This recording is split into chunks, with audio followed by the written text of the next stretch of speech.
Coming up on Week in Review, more turbulence over the future of KCI. Divorce in KC, but why? A month on the job and homicide sharply on the rise. An update on the new police chief. Plus, an update on the new law permitting guns on Kansas college campuses. And while every city in our region now salivating over landing Amazon jobs, why so much angst about 1,600 Tyson jobs coming to our metro? Week in Review is made possible through the generous support of Dave and Jamie Cummings, Smithfield Foods, Haas and Wilkerson Insurance, and by viewers like you. Thank you. And thank you for joining us as we connect the dots on the news of the week in this place we call home. Hello, I'm Nick Haynes. A new look to Week in Review this week, but our laser beam focus on dissecting the most important issues on both sides of state line remains. Eric Wesson brings that laser beam focus to the program. He is senior writer for the Call newspaper. From the Shawnee Mission Post, we're joined by reporter, editor and publisher Jay Center, and from the Kansas City Star editorial board, Chief Colleen Nelson and columnist and editorial writer Dave Helling. I never want the show to be turned into the KCPT drama series, but as it's a billion-dollar project, we do want to make sure you're abreast of the most important twists and turns in this ongoing issue. This week, new turbulence over KCI as civil rights groups and black business leaders say they'll oppose the project at the polls amid concerns that too few jobs will go to minority contractors and black and Hispanic workers. Edgemoor has been here. They were a bidder. We've not heard from them. Now, that's Gwen Grant, head of the Urban League. Last week, little-known Edgemoor was picked by the KCI selection panel to finance, design and build a single terminal at KCI, pending voter approval. They were picked, we were told, because they offered the lowest bid, stood to gain the smallest profit, and had been involved in $60 billion worth of aviation projects. But was hiring a certain percentage of minority workers a condition of the bidding process? Or is this a new requirement some would now like to see added after the fact, Eric? It's a requirement that's added after the fact. The city hasn't set any goals yet, so you don't know what those goals will be until the city sets them. And a lot of it depends on whether or not the city can get MBE certified in order to be on that minority list. To me, it's a little bit ahead of what's going on with this, but it's kind of self-serving. It puts them in the light. You know, they've got a press release that they sent out alleging the black chamber, and we don't really have a functioning black chamber here. So that was kind of disturbing. And then just to look at the people at the table is like, okay, is this business as usual, or is there a valid point? And they're presenting it as if it's in the best interest of the community to do. But I just don't agree with that at this point in time. Does this endanger the actual effort in November, though? Dave, would this derail that project? We'll see. I mean, there is a belief among people in the campaign that you do need to have a turnout from the East Side community, particularly among people who don't use the airport, and that's what a lot of at least some of the background to this discussion has been. Now, we should be clear, the minority participation and women business enterprise participation was a part of the original request for proposals, and a significant part of that, and each bidder was invited to outline how it would address that MBE concern. And they all did so, and there is a worry among some of the folks you just showed that Edgemoor was the least forthcoming of all the bidders on that score. Not everyone agrees with that. We talked to City Manager Troy Schulte this week. He told us that the Edgemoor MBE goal of around 33% of the project is roughly congruent with some of the other bidders on the project. The group that met this week wants a 40% goal for MBE. That's extraordinarily high, probably not realistic. So I think what you're seeing is some negotiation, some play in the joints, but I don't think it's enough to derail this project. More than a week after Edgemoor is selected as the company that should be designing and building this pending voter approval, Colleen, the City Council still hasn't actually voted on that. I mean, is there a reason for that? Is there a cause for concern there? Well, there could be a cause for concern. So the City Council said they didn't feel ready to vote last week. This week was a pre-planned week off for the City Council, so the soonest they could do it is next week. But it's still not clear exactly how that might go, and you still have some City Council members talking about some of the other bidders, saying, what about AECOM, what about Burns & McDonnell? You had the mayor out at a community event this week still singing the praises of Burns & McDonnell, and meantime you have Troy Schulte, the city manager, saying at this point the choice for the City Council is Edgemoor or start over. And so it's still not entirely clear what happens next and whether the City Council is ready to vote yes to Edgemoor. Could another company be selected at this point, Eric? I guess they could. They would have to start the process over again. But I met with Edgemoor, I met with Clark Construction. Clarkson was there, but it wasn't a lot of input. And Clark Construction Company was the construction company that built the National African American Museum in Washington, D.C. And I know that in the projects that I looked at, they exceeded minority participation in all their projects. The one in D.C., they were at 60%. So I believe that they have good intentions. They've got a workshop coming up this week down at Gym Theater on 18th and Vine. I think that they'll be able to connect to the community. But if you have people kicking the can down the street now, making all this noise, they're going to probably say, is this really worth it? Right, and that's why we've said, Nick, and I think this is crucial, that some of these questions, most of them need to be answered before the November election. They would be answered in a memorandum of understanding if it's with Edgemoor, a sort of a semi-contract that would have specific goals on MBE and WBE, and by the way, outline a bunch of other stuff, cost, annual payments, cash flows, that type of thing.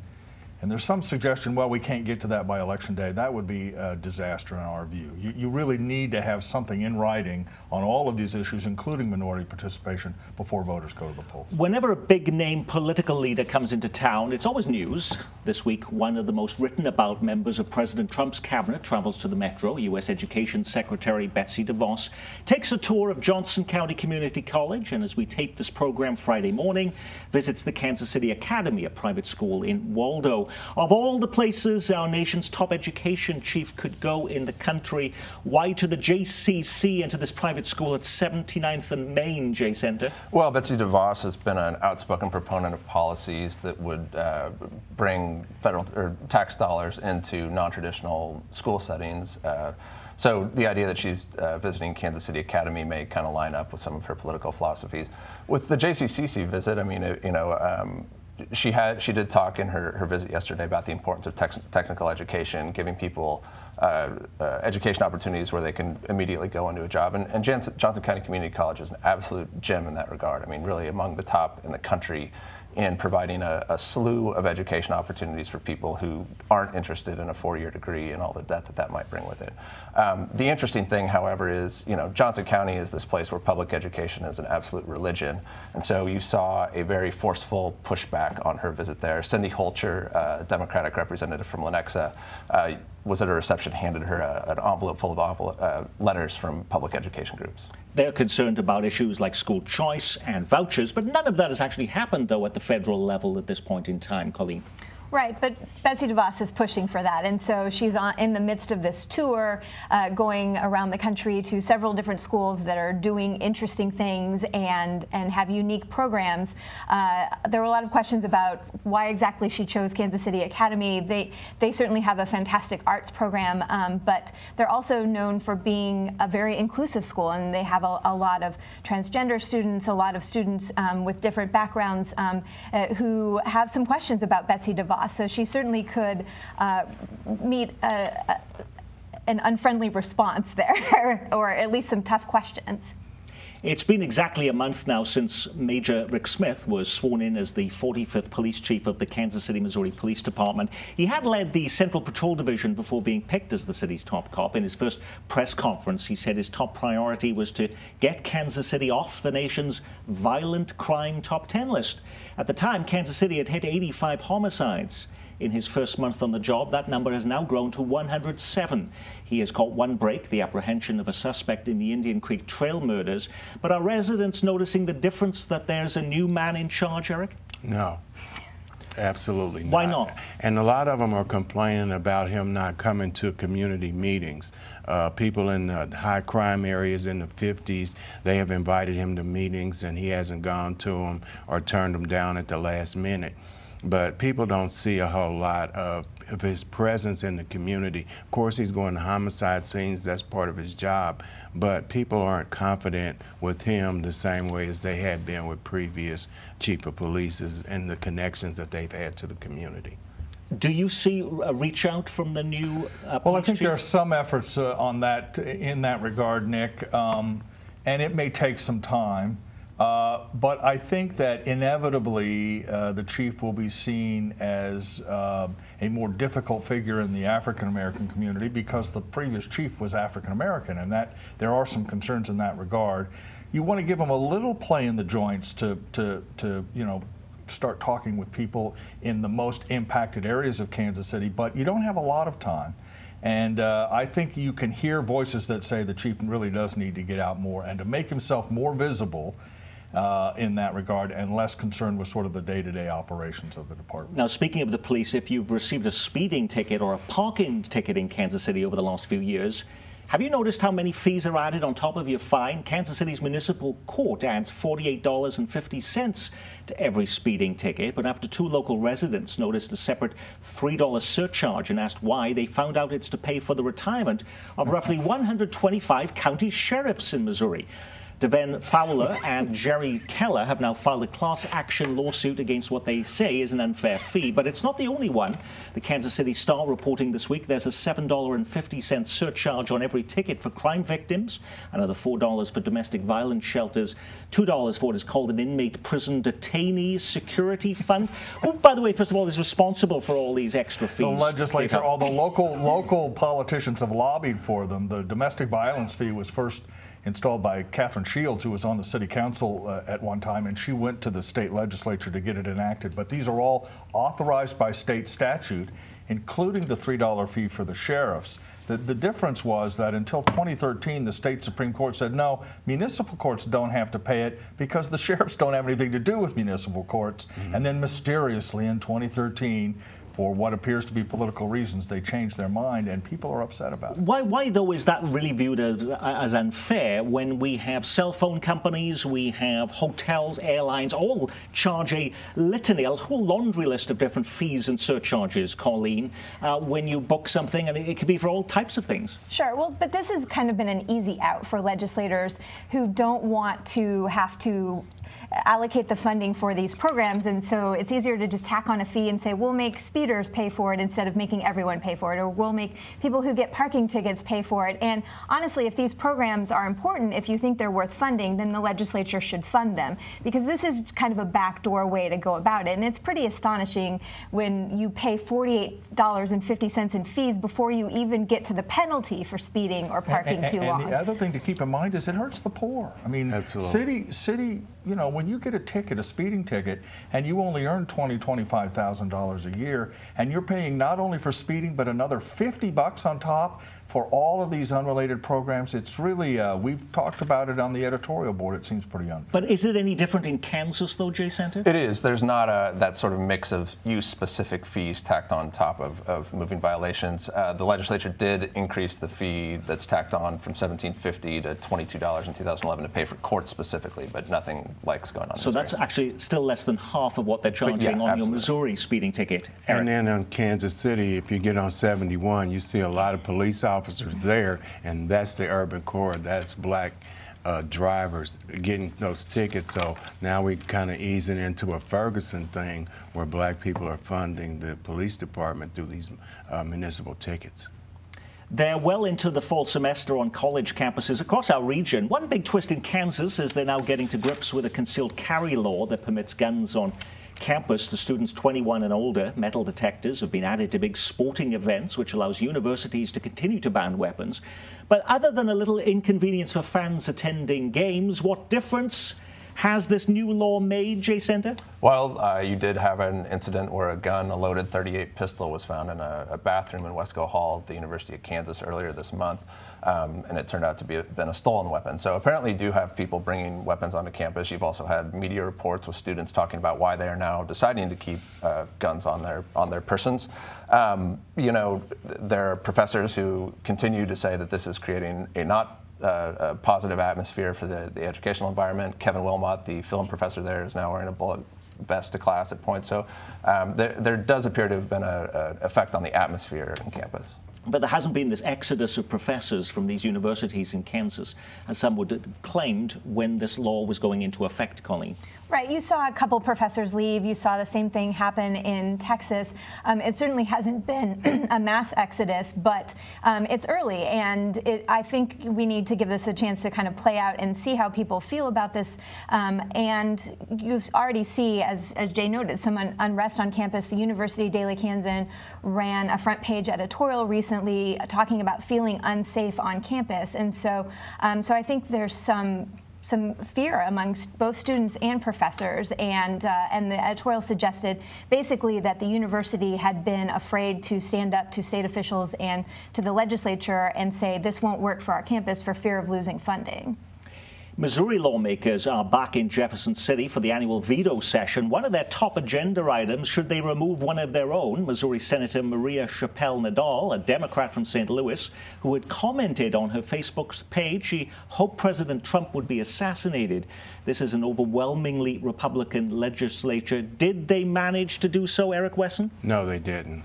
They just censored her and took her from committee, so she's basically just sitting in a seat now. So why was that, though, after all of those words, all that we heard about this, and you do have a Republican governor and overwhelming Republicans in the House and Senate, that they couldn't actually achieve that? Well, because first of all, there were some technical problems. In order to expel her, they needed to have a special session, which the governor refused to call. The veto session wasn't good enough. You needed a special session. The governor refused to call it. At that point, you needed 3/4 of the Senate to call and the House to call the special session. There weren't enough votes to do that. The other thing is political, Nick. Representative Warren Love, a couple of weeks ago, decided to post something on Facebook about a rope and hanging people after a statue was defaced. And that really, he's a Republican, and that really took the steam out of the idea that you would push out one member but not the other.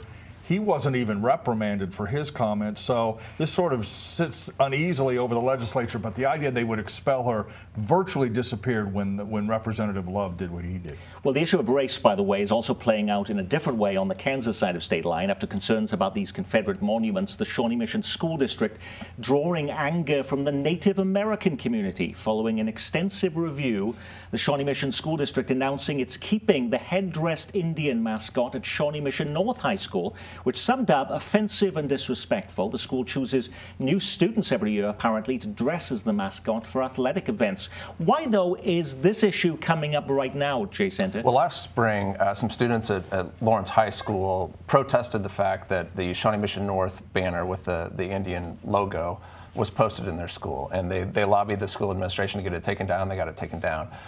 When that came to light, the Eastern Shawnee Tribe of Oklahoma, which had written in 1992 a letter granting the district permission to use the Indian as its mascot, rescinded it. They said that they now found the way that the mascot program was being implemented offensive and not true to the image and traditions of the Shawnee tribe. So the district at that point said, we're going to do a review, and basically they had 4 focus groups in the spring, heard from community members, and decided that they would not make a change at this point. They are, however, the male student who portrays the Indian chief will no longer wear a headdress. They said that they believe that that was a sign of major accomplishment in the Native American community, and they didn't think it was appropriate.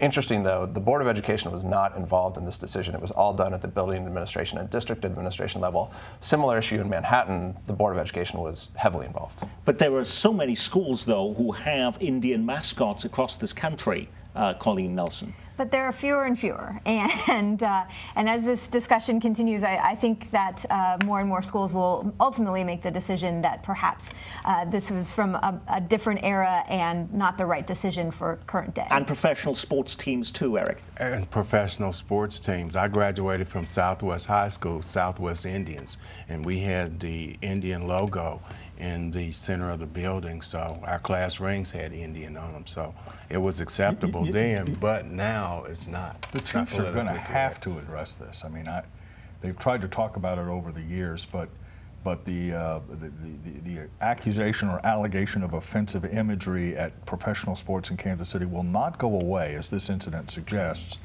and the sooner I think the team gets to it, probably the better.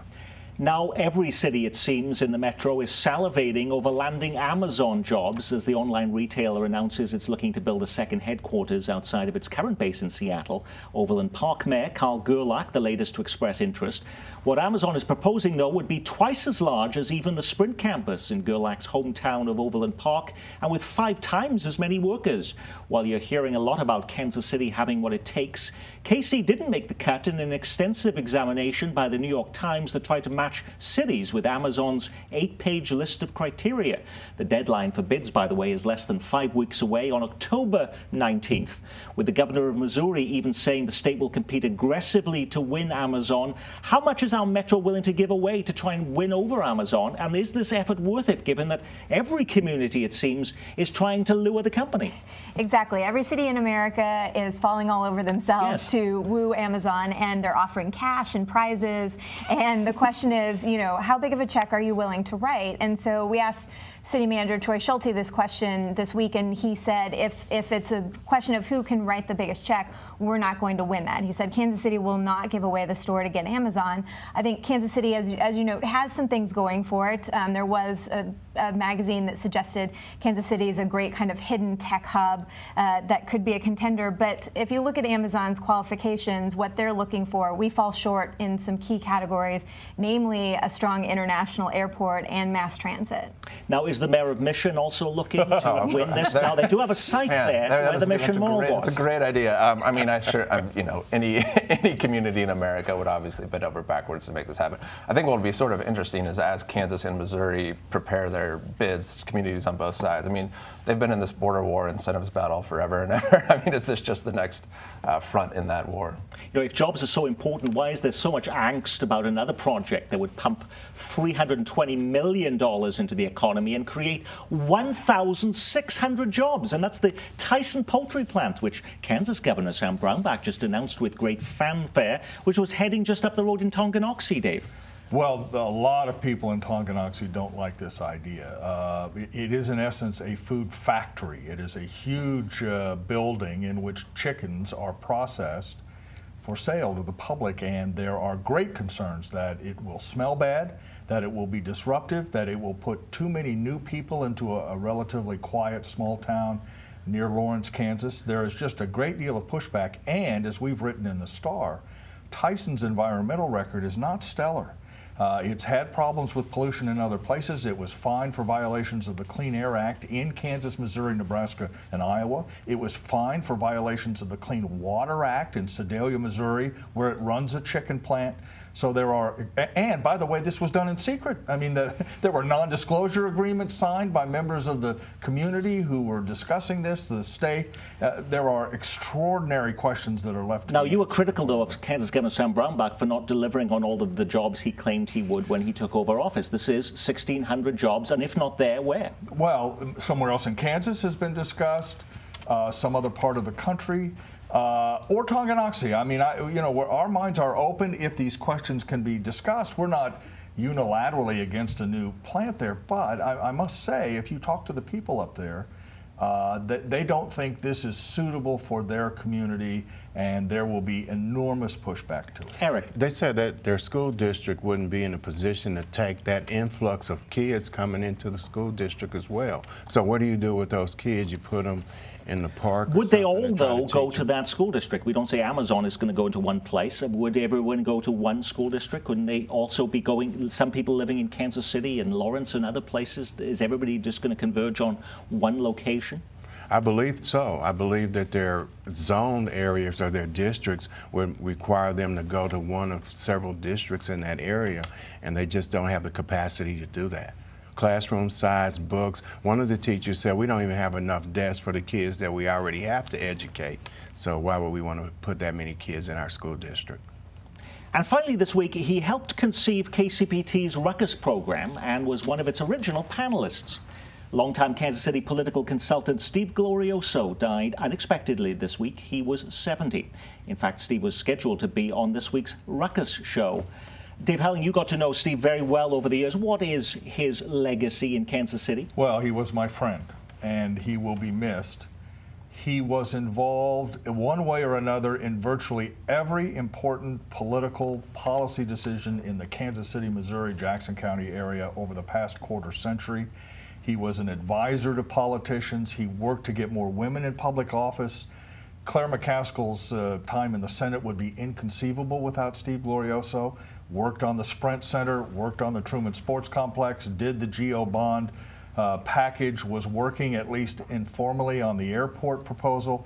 He was on your air. He was in print. He was quotable. He was a brilliant man, and he was indispensable to the politics of this community. As I said to somebody yesterday, he was really the lubricant in the gears. He never cast a vote on a city council, never ran for mayor, never ran for anything, but he was the power behind the scenes, and he will be extraordinarily missed in Kansas Eric. City. He was well known in the black community in political circles. I think he worked with Freedom quite a bit. He was a comical guy, if nothing else, but he'll be greatly missed, as was Pat Gray. I think him and Pat Gray, you saw one, you saw the other when it came to political time. So he was not universally loved in the African-American community at all. And he had enemies, as you would have, not enemies so much as opponents, people who were concerned about his influence. But nobody denied his brilliance, nobody denied his energy, and nobody ever denied his commitment to the people of Kansas City, and that's how he should probably be remembered. We'll have more of a tribute to that on Ruckus next week, next Thursday on KCPT. That's our Week in Review. Our thanks to our news reviewers leading the editorial board at the Star, Colleen Nelson, and from the Call, Eric Wesson, from the Shawnee Mission Post, Jay Center, and the Star's Dave Helling. I'm Nick Haynes. From all of us here at KCPT, spending part of your weekend with us.